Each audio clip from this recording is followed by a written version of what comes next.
नमस्कार आदाब, आप देख रहे हैं इंडिया न्यूज़। मैं नूर आलम। कल जैसा हम लोगों ने देखा, इलेक्शन कमीशन ऑफ इंडिया ने इलेक्शन का डेट अनाउंस किया। 19 अप्रैल से चुनाव शुरू होने हैं। 7 चरणों में चुनाव होंगे और 7वां जो चरण है पश्चिम बंगाल में कई एक कॉन्स्टिट्यूंसी में, जिसमें साउथ कोलकाता का जो कॉन्स्टिट्यूंसी है 7वें चरण 1 जून को चुनाव होना है। और आपको बता दें CPIM ने अपना कैंडिडेट सायरा शाह हलीम को चुना है। जिस तरह से बाईपोल इलेक्शन हुए थे बालीगंज कंस्टिट्यूंसी में विधानसभा के चुनाव में, सायरा शाह हलीम ने कंटेस्ट किया था और काफ़ी कांटे का टक्कर दिया था तृणमूल के कैंडिडेट बाबुल सुप्रियो को, और काफ़ी करीबी हार और जीत रही। तो अभी फ़िलहाल उन्होंने लोकसभा चुनाव के लिए नॉमिनेट हुई हैं। इनसे हम लोग बात कर लेंगे किन मुद्दों पे चुनाव लड़ेंगी और अभी जो बंगाल के हालात हैं उन बारे में भी चर्चा कर लेंगे। सबसे पहले सायरा जी, बहुत बहुत मुबारक हो कि आप कैंडिडेट बन के आई CPM की तरफ से। बहुत बहुत शुक्रिया। आदाब सारे दर्शकों को, अस्सलाम वालेकुम, नमस्कार। अभी जिस तरह से पश्चिम बंगाल के हालत है और तकरीबन 2 महीना से संदेश खाली को लेकर के सुर्खियों में रही है पश्चिम बंगाल, और आप एक कैंडिडेट होकर के आइए, नेत्री भी है, लेडीज़ भी हैं, तो क्या कहिएगा जिस तरह से महिलाओं के साथ पश्चिम बंगाल में ये मामलात हुए? देखिए, संदेश खाली में हमने देखा जैसे जो अत्याचार हो रहा है महिलाओं के ऊपर बहुत सालों से, तो लोग खामोश थे डर के एक माहौल की वजह से, लेकिन औरतों ने बोला। लेकिन भाजपा इसको एक सांप्रदायिकता की राजनीति में ढकना चाह रही है। मतलब वो, जैसे आपने स्मृति ईरानी का इंटरव्यू देखा होगा, वो ये दे रहे थे एक नैरेटिव के हिंदू मुस्लिम अंडर अटैक। मैंने कहा नहीं, जो यहाँ पे जो गरीब औरतें हैं, जो वहाँ की जो एकदम जो अंडर प्रिविलेज औरतें हैं, वो अंडर अटैक है। वहाँ पे हिंदू औरतें अंडर अटैक नहीं है। तो बीजेपी इसका फ़ायदा ले रही थी, ये एक कम्युनल स्पिन देने का। लेकिन मैं एज अ वुमन मैं ये बोल रही हूँ कि महिलाएं जो वहाँ पे जो गरीब हैं, जो वर्कर्स हैं, दे वर अंडर अटैक। तो ये मामला सही है। और बात ये, हम क्यों, अगर कोई सत्ता में है, पावर में है, तो वो अपना पावर का गलत इस्तेमाल क्यों करेगा? Main thing is that. क्योंकि अपना पावर को इस्तेमाल करके आप जो है ना, ये सेक्सुअल एक्सप्लॉयटेशन करेंगे या करप्शन में इंगेज करेंगे। तो आपको क्या लगता है कि संदेश खाली वाला मुद्दा गले की हड्डी बनेगी तृणमूल सरकार के लिए? एकदम, जैसे सिंगूर गले की हड्डी बनी थी अभी 11-12 साल पहले, तो ये संदेश खाली का असर ज़रूर पड़ेगा। और आपने देखा इलेक्टोरल बॉन्ड्स एक बहुत बड़ा मुद्दा हो गया। तृणमूल को थर्ड पे, सोचिए, एक नेशनल पार्टी है कांग्रेस, इतनी बड़ी party, is known as a grand old party, वो तीसरे स्थान पे आ गई, तृणमूल कांग्रेस दूसरे स्थान पे। तो भैया कहाँ से फंड आ रहे हैं? कौन सा फंड, कौन सा इलेक्टोरल फंड? ये बहुत ताज्जुब की बात है कि बीजेपी नंबर 1 पे है, वो एक्सपोज हो चुके हैं। तृणमूल कांग्रेस द्वितीय स्थान पे है, तीसरे स्थान पे है इंडियन नेशनल कांग्रेस। और एक और दिलचस्प बात है, CPIM का कोई भी इलेक्टोरल बॉन्ड आप देख लीजिए, एकदम ज़ीरो, नील, कभी भी इस्तेमाल नहीं किया। तो ये खुलासा होना चाहिए, लोगों को पता होना चाहिए कि यहाँ पे कोई भी ब्लैक मनी या इस तरह का इलेक्टोरल बॉन्ड या any kind of this thing, ये कोई रैकेट वैकेट हम लोग इस्तेमाल नहीं करते, और ये ऑलरेडी एक्सपोज हो चुका है। सायरा जी, आप देखा जा रहा है कि आपका नॉमिनेशन हुआ, आप कैंपेनिंग भी स्टार्ट कर चुकी हैं। ऐसा माहौल है, किस तरह से लोगों से मिल रही है, लोगों का फीडबैक कैसा मिल रहा है? पहले मैं बालीगंज में कॉन्टेस्ट की थी, तो बालीगंज साउथ कोलकाता का हिस्सा बनता है। बालीगंज भी एक वेरी इंपॉर्टेंट प्लेस है यहाँ का, साउथ कोलकाता। यहाँ पे एजुकेटेड लोग हैं, पढ़े लिखे लोग हैं, बुद्धिजीवी लोग हैं, स्लम्स भी हैं, गरीब भी लोग हैं, लेकिन पढ़े लिखे भी हैं। अर्बन वहाँ की हाई राइजेस भी हैं, स्लम एरिया भी है। तो दोनों को चल के काम करना होगा।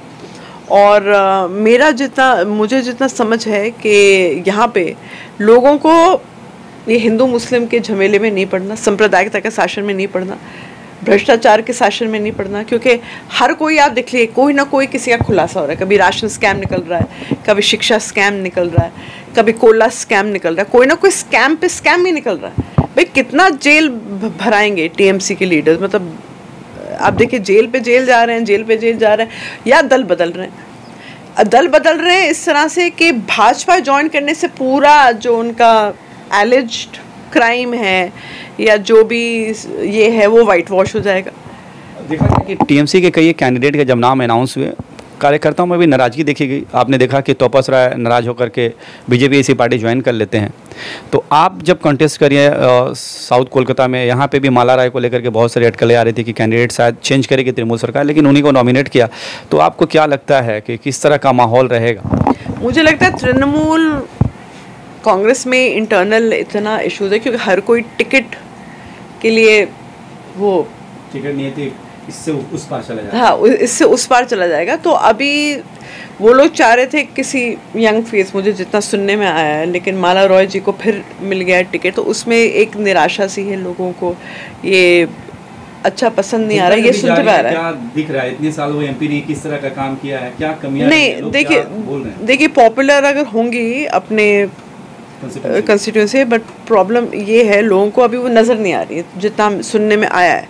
वो चाह रहे हैं अभी पार्लियामेंट का मतलब होता है आप आवाज़ उठाएं, पॉलिसी नीतियाँ बनाएं, एमपी का जो फंड है उसका सही तरीके के इस्तेमाल करें। जब आप दिखेंगी नहीं, कभी वो सदन में उस तरह से दिखी नहीं। अब देखिए एनआरसीसी लागू हो रहा है, जाके चिल्लाएंगे वो? मुझे तो नहीं लगता। चिल्लाकर एक आदमी को एक वो करना चाहिए, एकदम स्ट्रॉन्ग लड़ाकू एक होना चाहिए मिजाज के। सीए और एनआरसी की बात हुई थी तो जो इंडिया के कई एक फेस थे, एक चेहरे थे जो सीए और एनआरसी के खिलाफ लड़ रहे थे, उसमें से आपका भी एक चेहरा रहा है, आप लड़ी हैं और फिर से ये मुद्दा आ रहा है। अगर लोग ये सोच भी रहे हैं कि 2024 अगर चुनाव जीत करके आती है, बीजेपी का कहना भी है तो हम लोग सीए लागू करेंगे, एनआरसी लागू करेंगे ही, तो आप जब लोगों के बीच जा रही हैं तो क्या आश्वासन दे रही हैं? आश्वासन ये दे रहे हैं कि हम लोग, अगर आप लोग मुझे चुनेंगे as your candidate south Kolkata से, एकदम ये एनआरसी सीए जो हो रहा है, इतना दबाव, इतना प्रेशर बनेगा कि कोलकाता में लागू ही नहीं होगा। क्योंकि बात यह है, एज ए पार्लियामेंटेरियन आपकी ड्यूटी, आपका दायित्व बनता है, आपका जिम्मा बनता है कि आप लोगों के लिए खड़े रहें और आप उनकी आवाज़ बुलंद करें और उनकी आवाज़ पहुँचाएँ पार्लियामेंट तक।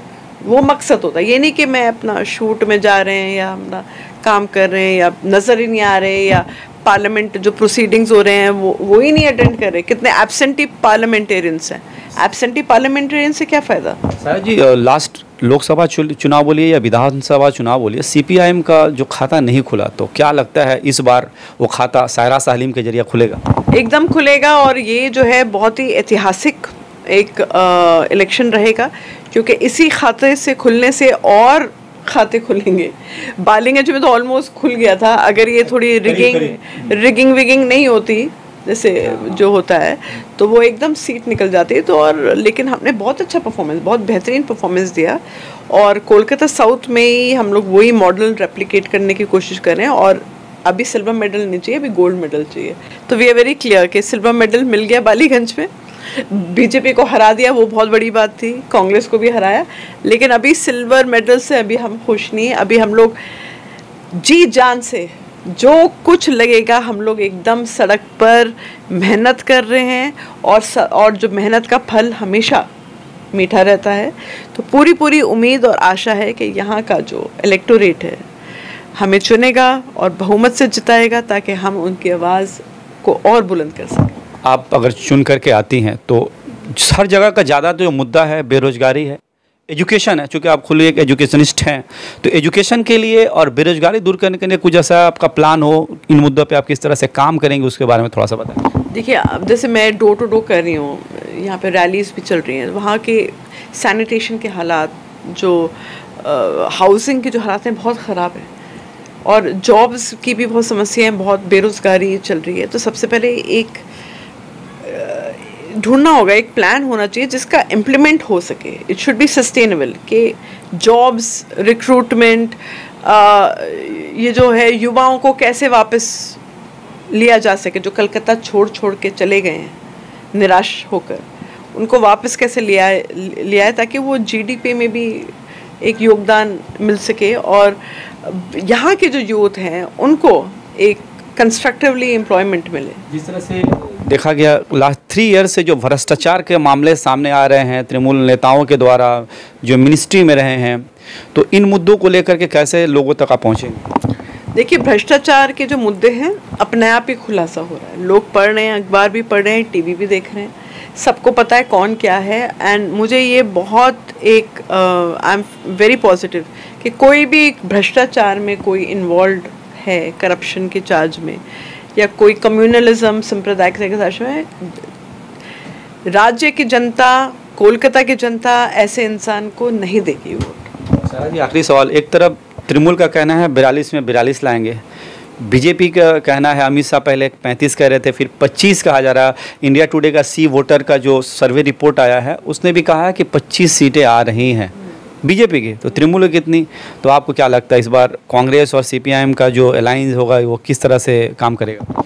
इस टाइम ये थर्ड ऑल्टरनेटिव की काफ़ी सीटें मिलेंगी और आप देखिएगा कि टीएमसी का वोट शेयर भी घटेगा, बीजेपी का भी वोट शेयर घटेगा और सीपीएम को काफ़ी सीटें मिलेंगी इस इलेक्शन में। अब बहुत अच्छे कैंडिडेट्स उतरे हैं, आपने देखा होगा इतनी बड़ी। जी डीवाई जादवपुर हाँ, दमदम से, हाँ जी और हाँ वो तो बहुत हैवी वेट लीडर है। DYFI की जो बड़ी रैली हुई थी मैदान में कुछ महीने पहले, बहुत रंग लाई जी, इंसाफ रैली, तो लोगों को दिखने में मिल रहा है जी। मेरे चैनल के माध्यम से आम जनता से क्या अपील करना चाहेंगे इस बार चुनाव के लिए?